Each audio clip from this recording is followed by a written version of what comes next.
Hi, today I'm going to show you how to disable liquid glass on macOS 26 or macOS Tahoe. So if for some reason you don't like the transparency of the macOS Tahoe or macOS 26 liquid glass, you can just disable it.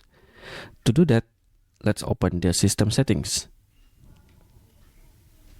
From system settings, go to the appearance and then click on the tinted. This will reduce the transparency a little bit, but in my opinion, it still looks like a liquid glass. You can go further by reduce the transparency. To do that, go to the accessibility and then click on display and then tick on the reduce transparency. Just tick here and then it will turn into a solid color. And the UI color will look something like this.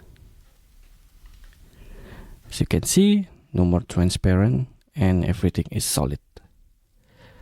Alright, I think that's it for today. Thank you for watching and see you next time.